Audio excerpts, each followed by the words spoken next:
Hi all, welcome to my channel Annapurna. मैं हूँ देवारती। तो आज है ना, सुबह अभी 9 बज रहा है और इतना ज़्यादा क्लाउडी वेदर है कि अब मैं बाहर देख रही हूँ कि मतलब देख के लग रहा है कि अभी शाम होने वाला है।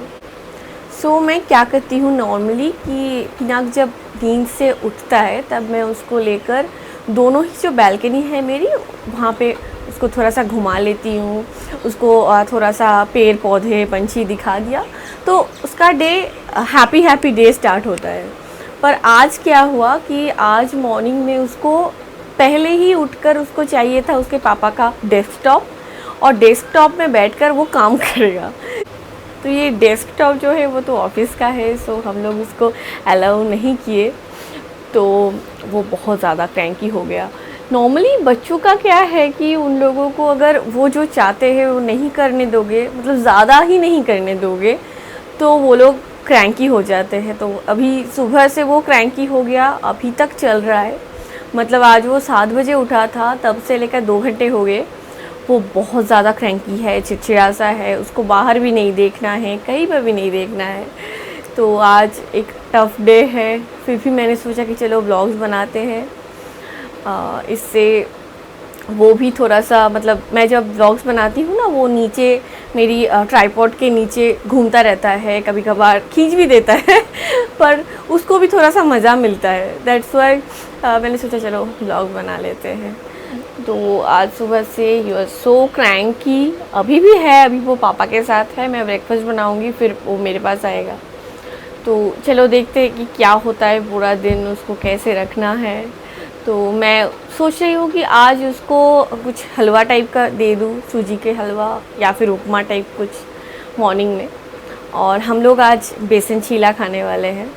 तो मैं नॉर्मली मैं बेसन चीला थोड़ा सा ऑयल डाल के करना पसंद करती हूँ, और मैं थोड़ा सा उसको मोटा भी बनाती हूँ, कुछ ज़्यादा पतला नहीं बनाती हूँ, क्योंकि मोटा बनाने से ना वो बस 2 ही चीले से हमारा पेट भर जाता है। बट उसको ज़्यादा रनी बैटर में इस्तेमाल करूँगी तो वो बहुत मतलब कम हो जाएगा ब्रेकफास्ट के लिए। और अभी यहाँ पे लॉकडाउन चल रहा है क्योंकि we are staying in a containment zone. तो यहाँ पे मार्केट सब कुछ बंद है, मतलब कुछ भी नहीं मिल रहा है। सुबह को आज हमने देखा कि हमारा जो फ्रूट्स जो है हमारे घर पे वो सब ख़त्म हो चुका है। तो मैंने सप्तोशी को बोला कि चलो कुछ तो लाना पड़ेगा फ्रूट्स, पर यहाँ पे कुछ भी नहीं मिल रहा है अभी। अभी जो भी है उसी से काम चलाना है हमें। और रात को भी मैंने प्लान किया है कुछ आसान सा बना लूँगी, लाइक चीज़ कैरेट स्टफ्ड पराठा, क्योंकि इससे आसान अभी कुछ हो नहीं सकता है, क्योंकि हम लोग डेली रोटी पराठा ऐसा ही खा रहे हैं। तो कुछ चेंजेस भी हो जाएगा इसमें। तो अभी लॉकडाउन के लिए मतलब बहुत ही हाई टाइम है, क्योंकि हम सब हमारी तरह बहुत सारी ऐसी इंसान हैं जिनको अच्छा नहीं लग रहा है अभी, क्योंकि ये कब एंड होगा साइंटिस्ट भी नहीं बता सकते हैं। बहुत सारे वैक्सीन्स ट्रायल पर है, पर अभी तक 100% सक्सेसफुल वैक्सीन अभी तक नहीं आया है। तो that's a quite tough time for us.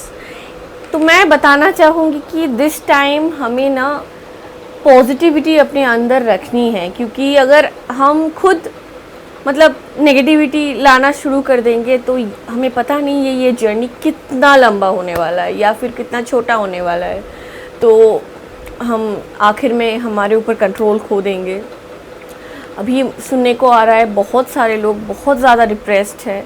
क्या किया जाए इस सब डिप्रेशन को कम करने के लिए? मैं कहूँगी कि बी पॉजिटिव, और जो भी है उसी में खुश रहने की कोशिश करो, क्योंकि अभी एक हाई टाइम है। कुछ भी करके जो हाई टाइम होता है ना, मैंने खुद अपनी लाइफ की जो एक्सपीरियंस है, बहुत ही छोटी है पर जो भी एक्सपीरियंस है मैं उससे बताऊंगी कि अल्टीमेटली जो भी ख़राब टाइम है वो चला ही जाता है। डेफिनेटली ये कोरोना वाला टाइम भी ज़रूर चला जाएगा।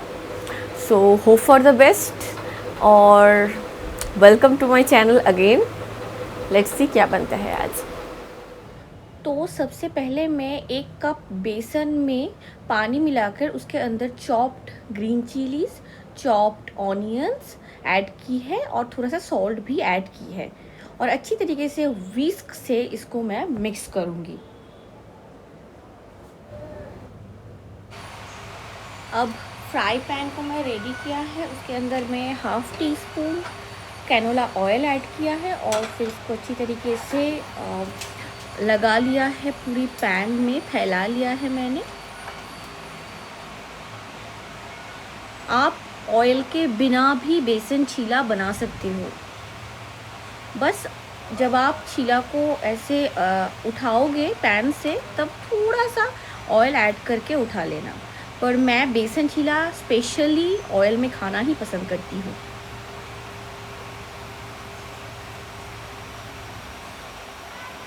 तो पैन में इसको रखने के बाद मैं अच्छी तरीके से इसको स्प्रेड कर रही हूँ ताकि ये ज़्यादा मोटा ना बन जाए, दैट्स वाई। और ये होने के बाद मैं इसको टर्न करूँगी।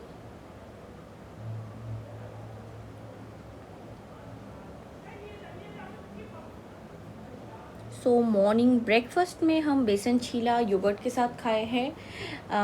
एक्चुअली हम फिर से कंटेनमेंट जोन में हैं, यहाँ पे लॉकडाउन चल रहा है, सो ज़्यादा कुछ अवेलेबल नहीं है। मैं जो भी चाहती हूँ वो ही हमें नहीं मिलेगा अभी, दैट्स वाई अभी जो भी है घर पर बनाई उसी से ही काम चलाना पड़ेगा। तो मैं थोड़ा सा सॉस भी पसंद करती हूँ उसके साथ, बस मैगी का जो टमाटो ग्रीन चिली सॉस है।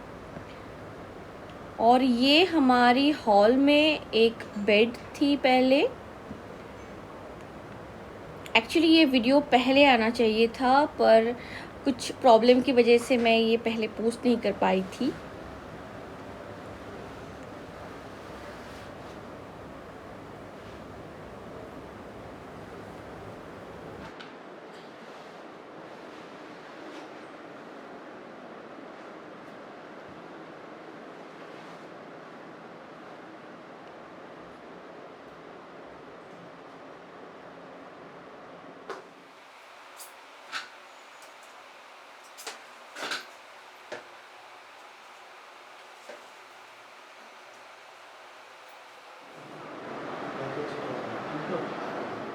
अभी हम लोग छत पे जाएंगे, चलो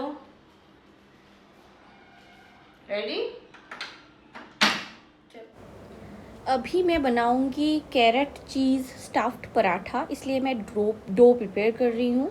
तो ये डो प्रिपेयर करने के टाइम आप इसमें थोड़ा सा सॉल्ट और अजवाइन ऐड कर सकते हो, या फिर इसके साथ आप धनिया पत्ता भी ऐड कर सकते हो, पर यहाँ पर एज वेल धनिया पत्ता अवेलेबल नहीं है, इसलिए मैं बस सॉल्ट ऐड की है थोड़ा सा। और ये ग्रेटेड चीज़ और कैरेट है, मैं इसको अच्छी तरीके से मिक्स कर लूँगी।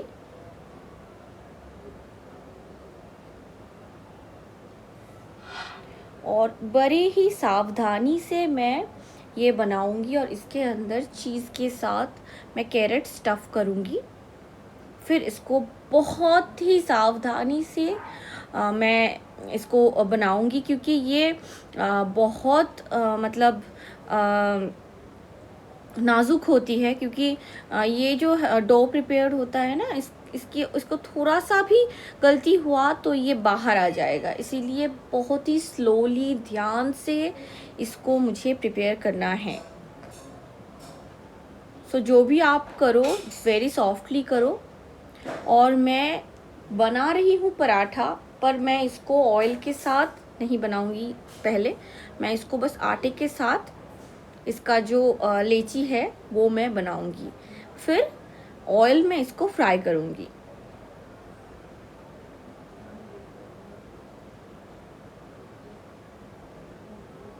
तो आप देखिए मैं बड़ी ही सावधानी से इसको धीरे धीरे कर रही हूँ।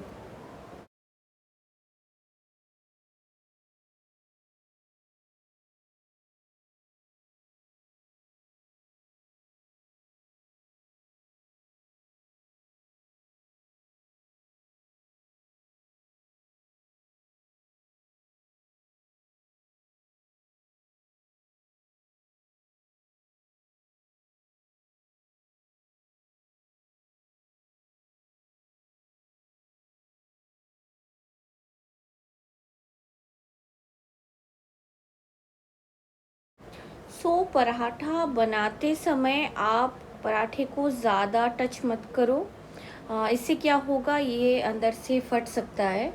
इसीलिए आप वेरी स्लोली इसको कुक करो, बहुत ही कम फ्लेम में अगर आप इसको प्रिपेयर करोगे, इससे ये सॉफ्ट बनेगा। पर हाई फ्लेम में ये कड़क कड़क सा हो जाएगा, इसलिए मैं इसको very softly very low flame में इसको बना रही हूँ। और अगर आपका पराठा अच्छा बने तो ये अंदर से बिल्कुल एक पूरी की तरह मतलब एक पूरी की तरह फूल जाएगा अंदर से। आप उसको देखकर बता सकती हो कि आपके अंदर का पार्ट भी अच्छी तरीके से कुक हो गया है। And this is so yummy. आप इसको घी में भी बना सकती हो, उससे इसका फ्लेवर कुछ और ही आएगा।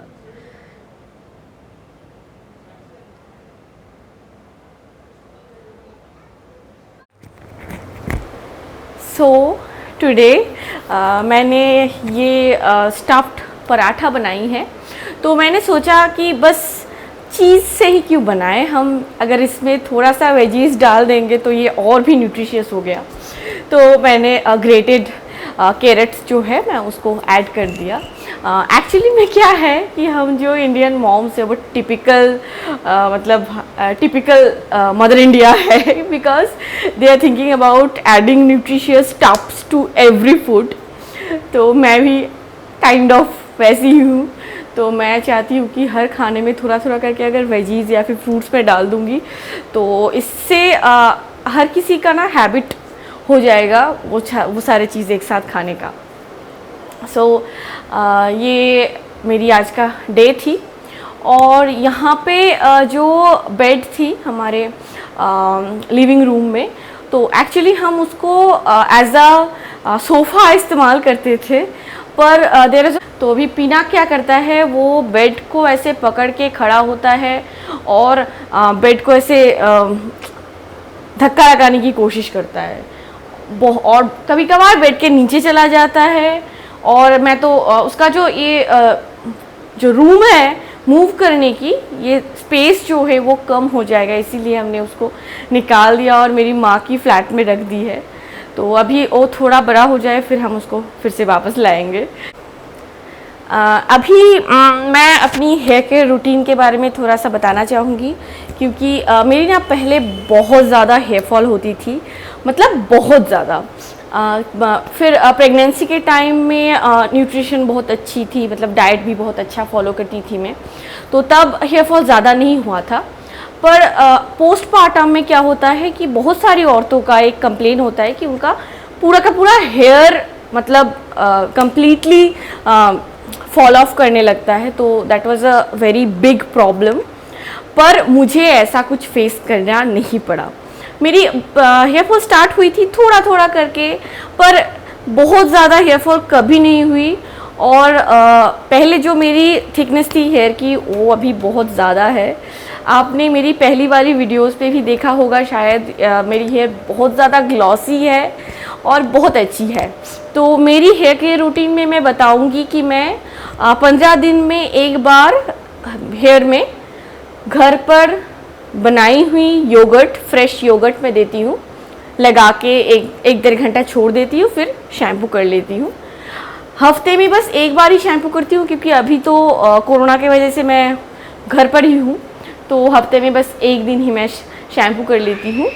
और मैं शैम्पू करने की पहले दिन रात को मैं एक हेयर ऑयल इस्तेमाल करती हूँ। Let me show you. So this is Richfeel Brahmi jaborandi hair oil. ये बहुत ज़्यादा बजट फ्रेंडली है, और बजट फ्रेंडली होकर भी इसका काम बहुत अच्छा है। मतलब आपके जो हेयर्स है अगर थोड़ा सा मतलब कलरलेस होगा या फिर ग्लॉसी नहीं है, तो ये आपका हेयर को ब्लैक करता है, मतलब हेयर फॉल बहुत ज़्यादा कम हो जाती है, और ये मतलब बहुत अच्छा काम करती है। और नेक्स्ट है एक विटामिन ई ऑयल, जो फिर से रिचफिल की है। इसका प्राइस बहुत कम है। मैं नीचे डिस्क्रिप्शन बॉक्स में इसका जो अमेज़न का लिंक है वो मैं दे दूँगी, क्योंकि ये बस अमेज़न में ही अवेलेबल है। और मैं ये 2 प्रोडक्ट बहुत दिन से इस्तेमाल कर रही हूँ। इससे मेरी हेयर की ग्रोथ बहुत ज़्यादा हो गई है, क्योंकि पिनाक जब डिलीवरी हुई थी मेरी, तब मेरी हेयर बहुत लंबी थी, मतलब बहुत ज़्यादा लंबी थी। फिर अभी कोरोना की वजह से मुझे हेयर को थोड़ा सा मैंने कट कर लिया, और फिर पिनाक के देखभाल के लिए भी मैं ज़्यादा लंबी बाल नहीं रख सकती हूँ, क्योंकि लंबी बाल होगा तो उसको कॉम्ब करने में टाइम लगेगा, बहुत सारी फैक्टर्स है। दैट्स वाई मैं अभी छोटी बाल में ही ठीक हूँ। पर ये जो 2 प्रोडक्ट है आप ज़रूर इस्तेमाल करो। शैम्पू से पहली रात को आप रिचफिल का जो जाबोरांडी हेयर ऑयल है वो इस्तेमाल करो। मॉर्निंग को उसको शैम्पू करके वॉश कर लो, और जो विटामिन ई है वो शैम्पू करने की पहली रात को भी आप इस्तेमाल कर सकते हो, और आप शैम्पू करने के 1 घंटे पहले भी इस्तेमाल कर सकती हो। तो अभी ये जो 2 प्रोडक्ट्स है, तो मैं मेरी नानी को बहुत पहले पूछी थी कि आप क्या इस्तेमाल करती थी, आपकी हेयर बहुत लंबी थी, बहुत घनी थी। तो उन्होंने मुझे जाबोरांडी ऑयल के बारे में बताया। मार्केट में बहुत सारी जाबोरांडी ऑयल्स अवेलेबल है, पर this is the best I think, because मैंने बहुत सारी प्रोडक्ट इस्तेमाल की है, उनमें से this is the best surely. So मेरे डिस्क्रिप्शन बॉक्स में आपको इसकी लिंक मिल जाएगी, वहाँ से क्लिक करके आप ये बाय कर सकती हो, वो भी लो कॉस्ट में।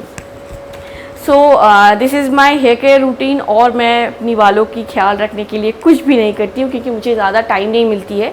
क्या होता है, जो भी मॉम्स मुझे देख रही है, उनको पता ही होगा कि घर पर एक छोटा बेबी हो और घर पर उसके ख्याल रखने वाला कोई नहीं हो, आपको ही सब कुछ करना पड़े, तो आपके खुद के लिए जो टाइम है वो बहुत कम हो जाती है। तो ये मेरी सबसे पॉकेट फ्रेंडली एंड सबसे इजी तरीका है अपनी बालों का ख्याल रखने का।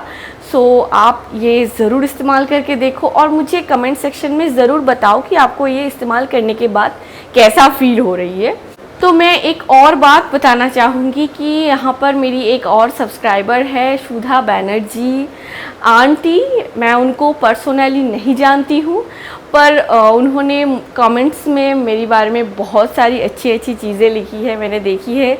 इवन उन्होंने मेरी कंपैरिजन उनकी खुद की बेटी के साथ की है, तो this is a blessing to me, and उन्होंने मुझे ये सारी वीडियोस बनाने के लिए एनकरेज की है, सो थैंक्स फॉर दैट। और भी ऐसे बहुत सारी हैं, लाइक दिव्या, लाइक शेफाली। सो आप लोग कमेंट करो। मैं सुबह उठ के सबसे पहले अपनी आईपैड को लेती हूँ और देखती हूँ कि आप लोग कितने सारे कमेंट्स किए हो, कैसी कैसी कमेंट्स मुझे आई है, या फिर मैं मेल भी चेक कर लेती हूँ कभी कभी। तो मेरा काम है ये सब पढ़ना, और मुझे ना बहुत अच्छी लगती है। So please do like, share, comment in my video and definitely subscribe my channel। सो मैं ऐसी बहुत सारी वीडियोस बनाने वाली हूँ, बहुत सारी रेसिपीज़ जो भी मुझे पता है, मुझे मेरी दादी से या फिर नानी से या फिर माँ से या फिर खुद की बनाई हुई जो रेसिपीज़ है वो मैं सारी देने वाली हूँ। ब्यूटी टिप्स तो देने ही वाली हूँ, और मेरी जो डेली का स्ट्रगल है वो मैं आप लोगों के सामने ऑन स्क्रीन प्रेजेंट करने वाली हूँ। So please do subscribe my channel and thanks for watching my videos. See you again in my next video. Bye.